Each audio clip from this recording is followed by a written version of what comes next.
ધોનીને પગે લાગીને ભેટનાર યુવક ભાવનગરનો મોદી સ્ટેડિયમમાં લાઈવ મેચમાં દર્શક બેરિકેડ્સ કૂદી ગ્રાઉન્ડ સુધી પહોંચ્યો. સુરક્ષાકર્મીઓએ ટીંગાટોળી કરી ધરપકડ.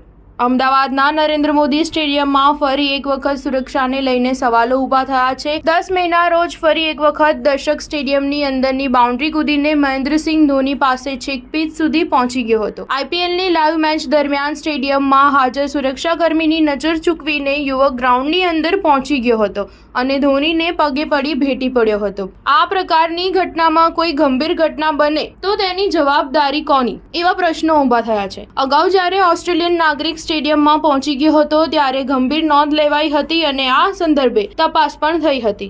પરંતુ તપાસમાં શું થયું? કોઈ એક્શન લેવાયા કે નહીં? પોલીસે જાણે કુંડળીમાં ગોળ ભાગ્યો હોય તેમ જ સ્થિતિ ઊભી રહી છે. સ્ટેડિયમમાં બાઉન્ડ્રી કૂદીને પીચ સુધી પહોંચનાર ભાવનગર યુવક હોવાનું સામે આવ્યું છે. પોલીસે આ અંગે ગુનો નોંધી તપાસ શરૂ કરી છે. આ દરમિયાન સ્ટેડિયમમાં પ્રેક્ષકો ક્રિકેટ મેચ જોવા માટે સ્ટેડિયમમાં આવવા લાગ્યા હતા. 7:30 વાગે મેચ શરૂ થઈ હતી. એ દરમિયાન સેકન્ડ ઇનિંગમાં ચેન્નઈ સુપર કિંગની બેટિંગ દરમિયાન Mahendra Singh Dhoni on strike batting કરતા હતા. ત્યારે આશરે 11:25 વાગે 19.3 ઓવર દરમિયાન આછા પીળા રંગના ટી શર્ટ તથા કાળા રંગનું પેન્ટ પહેરેલી એક વ્યક્તિ લોઅર બાઉન્ડ્રી બ્લોકમાંથી પ્રેક્ષકો વચ્ચેથી નોર્થ બ્લોક બાજુની સાઇડ સ્ક્રીન તરફની જાળી કૂદી સાઇડ સ્ક્રીન તરફ અંદરના ભાગે કૂદકો મારીને એલઈડી વાળી બાઉન્ડ્રી વોલ કૂદી ગ્રાઉન્ડમાં દોડીને પીચ સુધી પહોંચી ગયો હતો. સ્ટાર ન્યૂઝ 7 હંમેશા સચ્ચાઈની સાથે.